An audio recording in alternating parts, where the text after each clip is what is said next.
দাঁড়ান দাঁড়ান, আপনারা যদি পূর্ণ ইমানদার হতে চান এবং হবেন, এই ভিডিওটা দেখেন। ইসলামের মূল জিনিস কি? অবশ্যই বলবেন নামাজ। আমাদের নামাজ কি পড়া ঠিক হচ্ছে? পড়ার নিয়মটা কি ঠিক আছে? আজকে আমরা ওইটা নিয়ে আলোচনা করব। এই নামাজ আমাদের হয় না, হ্যাঁ হয় না। কিছু কিছু মানুষের নামাজ হয় না, কেন? এই কোরআনটার জন্য। এখন নামাজের আপনাদের সামনে একটা দৃশ্য দেখানো হচ্ছে। প্রথমেই লেখা আছে, দেখেন, নামাজে কোরআন মাজিদ অশুদ্ধ করা। নামাজের প্রথম সত্যই কোরআন মাজিদ আপনারা অশুদ্ধ করে পড়বেন। কিছু কিছু মানুষ অশুদ্ধ করে পড়ে, তাদের পুরো নামাজ বাতিল হয়ে যায়। কারণ তারা রুকু ঠিক করলো, সেজদা ঠিক করলো, সালাম ভালোভাবে ফিরাইল, সব কিছু ভালোভাবে করলো, কিন্তু তারা কোরআনকে ঠিক করে নেয়, তাদের নামাজ পুরাটাই বাতিল হয়ে যায়। এখন আপনাদেরকে আমি একটা এক্সাম্পল দেখাচ্ছি। এটা হচ্ছে সূরা ফাতিহার পৃষ্ঠা। আপনারা লক্ষ্য করুন, প্রথম আয়াতে আছে আলহামদুলিল্লাহি রাব্বিল আলামিন।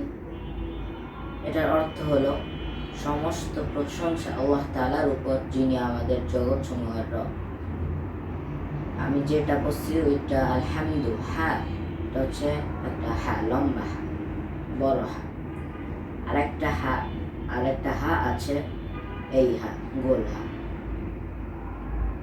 গোল হা উচ্চারণ করতে হয় গলার এদিক থেকে, আর বড় হা উচ্চারণ করতে হয় গলার মাঝখান থেকে।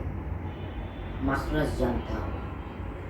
এখন আলহামদুল থেকে অর্থ হয় সমস্ত প্রশংসা আল্লাহ তাআলার উপর, আর আলহামদুল থেকে অর্থ হয় আস্তাগফিরুল্লাহ, আল্লাহ মাফ করুক, আল্লাহর উপর সমস্ত ছেঁড়া কাপড়, আস্তাগফিরুল্লাহ, এরকম কিছু একটা অর্থ হয়।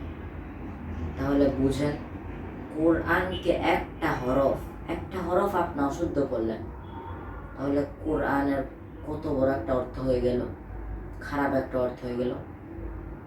এজন্য আপনার কোরআন সহিশুদ্ধভাবে শিখবেন। হাদিসে বর্ণিত আছে, তলাবুল ইলমি ফরিদাতুন আলা কুল্লি মুসলিম, প্রত্যেক মুসলমানের উপর জ্ঞান অর্জন করা ফরজ। অর্থাৎ এখানে বলা হচ্ছে কোরআনের জ্ঞান অর্জন করা ফরজ।